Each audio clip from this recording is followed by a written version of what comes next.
Hello guys. तो अब है हमारे पास नंबर न्यूमेरिकल थर्ड। क्या है देखो, 10 kVA 400 and 200 volt single phase transformer with resistance of 3%। 3% का मतलब है ये पर यूनिट में दे रखा है, एंड द रिएक्टेंस ऑफ 6%, ये भी पर यूनिट में दे रखा है,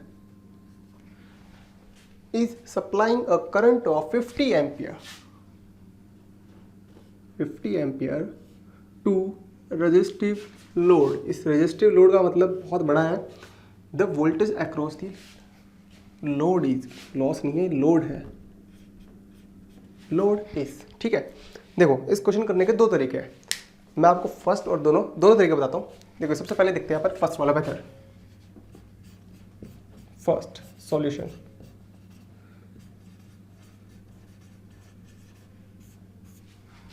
फर्स्ट मेथड में क्या हो रहा है,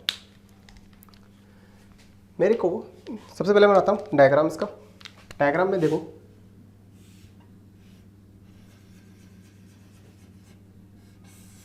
इस टाइप से हमारे पास एक कोर है, ये ट्रांसफार्मर है, ठीक है। यहाँ पे एक रेजिस्टेंस लगा हुआ है, फिर एक इंडक्टर लगा हुआ है, और यहाँ पे लोड को सप्लाई किया जा रहा है।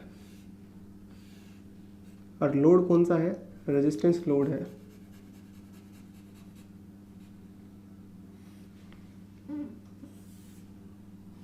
ठीक है, इसकी वैल्यू दे रखी है हमारे पास, आर पर यूनिट की वैल्यू दे रखी है, कितनी है 0.03, ओके। और एक्स पर यूनिट की वैल्यू भी दे रखी है 0.06। यहाँ पे अगर ये स्विच क्लोज्ड है उस टाइम पे यहाँ पे करंट फ्लो हो रही है, जो इस आई की वैल्यू है 50 एम्पियर एट एंगल में 0 लेके चल रहा हूँ, क्योंकि रेजिस्टिव लोड लगा हुआ है। और कॉस फाई की वैल्यू 1 होगी, यूनिटी पावर फैक्टर। यहाँ पे है वोल्टेज हमारे पास 400 वोल्ट, और यहाँ पे हमारे पास वोल्टेज कितनी, कहाँ गया, 200 वोल्ट। ठीक है, देखो फर्स्ट मेथड में क्या कहता है, लॉन्ग मेथड है सबसे, वैसे तो इसका आंसर एक ही लाइन में भी आ सकता है। ठीक है, फर्स्ट मेथड में क्या बोल रहा है, सबसे पहले मैं क्या करूँगा, इन आर पर यूनिट को और एक्स पर यूनिट को करूँगा कौन सी, एक्चुअल वैल्यू में चेंज। तो सबसे पहले निकालता हूँ मैं जेड पर यूनिट, जेड बेस निकालते हैं। तो जेड बेस की वैल्यू क्या होती थी हमारे पास, kV² upon MVA is equals to क्या है, ये 200 साइड है, 200 इंटू 200 और डिवाइड बाय 10 kV है,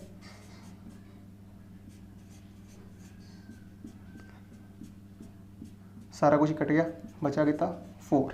ठीक है, अगर मेरे पास जेड बेस है तो आर एक्चुअल की वैल्यू निकाल सकता हूँ मैं।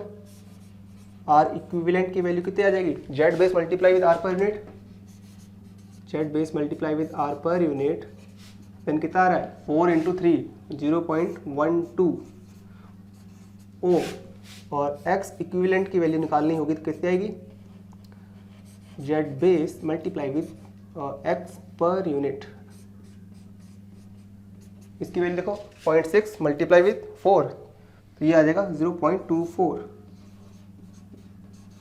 ओम। ओके, आर इक्विवेलेंट आ गया, एक्स इक्विवेलेंट आ गया, जेड इक्विवेलेंट आ सकता है क्या, आ सकता है, आने में क्या दिक्कत है। देखो जेड इक्विवेलेंट की वैल्यू क्या हो जाएगी, R equivalent plus J X equivalent, okay. तो उसकी वैल्यू कितनी आ जाएगी 0.12 प्लस जे 0.24, ये आ गया हमारे पास जेड इक्विवेलेंट। ठीक है, मुझे ये ड्रॉप चाहिए, तो इस आई से इस जेड इक्विवेलेंट को मल्टीप्लाई कर दें तो मेरे पास ये वाला ड्रॉप आ जाएगा,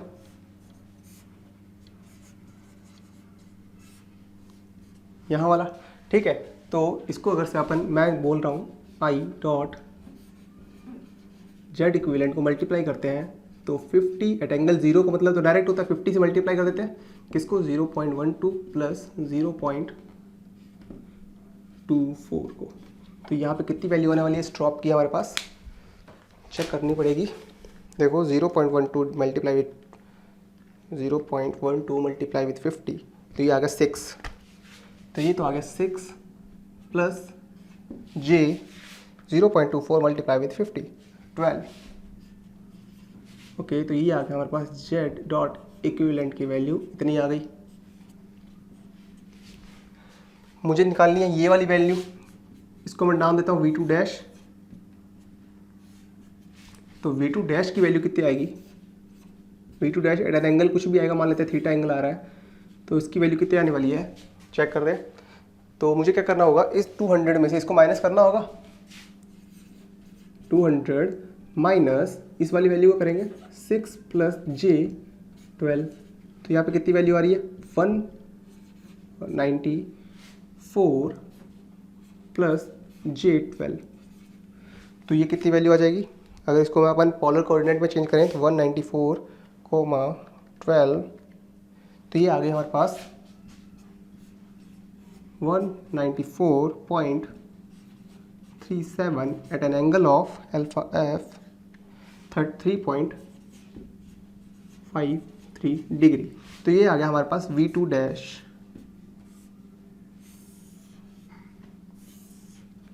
ठीक है, ये आंसर है। बट इसके लिए अपन ने कितनी कैलकुलेशन की होगी भाई, यहाँ से लेके यहाँ तक कितनी बड़ी कैलकुलेशन की है। मैंने क्या कहा था, इसका आंसर एक लाइन में भी आ सकता है। कैसे आ सकता है, चलिए देखते हैं। वोल्टेज रेगुलेशन का आपको फॉर्मूला पता है, इस क्वेश्चन को अपन वोल्टेज रेगुलेशन से भी सॉल्व कर सकते हैं। कैसे, देखो वोल्टेज रेगुलेशन क्या कहता था अपने पास,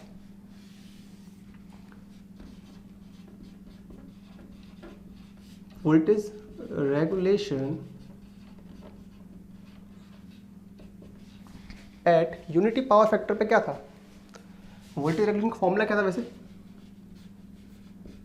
R per unit cos of phi plus X per unit sine of phi. Power factor है यूनिटी, क्यों, क्योंकि रेजिस्टिव लोड लगा हुआ है। अगर पावर फैक्टर यूनिटी है मतलब कॉस फाई की वैल्यू 1 तो साइन फाई की वैल्यू 0। तो यहाँ पे वोल्टेज रेगुलेशन कितना आ गया 0, R पर यूनिटी आ गया, और R पर यूनिट की वैल्यू कितनी दे रखी है अपने को 0.03, 0.03। मुझे क्या निकालनी है, सेकेंडरी वोल्टेज। सेकेंडरी वोल्टेज कैसे निकलती है, 1 minus voltage regulation into rated. V2 dash की वैल्यू निकालनी है तो इसको कैसे करते थे अपन, 1 minus voltage regulation multiply with V rated. तो 1 minus 0.03 multiply with V rated कितना था 200 वोल्ट। तो ये कितना आ जाएगा चेक कर लो, 1 माइनस 0.03 मल्टीप्लाई विद 200 194। तो V2 डैश की वैल्यू 194 वोल्ट आ गई। ठीक है, तो ये क्वेश्चन हो गया अपना एक ही स्टेप में। मतलब किसी को अगर पता हो कि डायरेक्ट ये वाला फॉर्मूला लगना है तो डायरेक्ट ये वाला स्टेप ही करेगा ना, 1 minus voltage regulation multiply with V rated. ठीक है, इतना स्टेप नहीं करेगा वो। बाई चांस अगर वो पूछ लेता कि 194 एट एंगल कितने पे है, तब आपको ये पूरी कैलकुलेशन करनी पड़ती। बट उसने सिर्फ क्या पूछी हुई है कि वोल्टेज कितनी है, वोल्टेज अगर होता है लोड बस। तो इसलिए अपन क्या बच गए, इतनी कैलकुलेशन करने से बच गए। ठीक है, तो यहाँ भी ध्यान रखने का कि वो पूछ क्या रहा है। विद एंगल पूछ रहा है तब तो आपको ये कैलकुलेशन करनी पड़ेगी, अगर विदाउट एंगल पूछ रहा है तो आपको ये वाली कैलकुलेशन करनी पड़ेगी। ठीक है, तो ये था हमारा क्वेश्चन नंबर 3।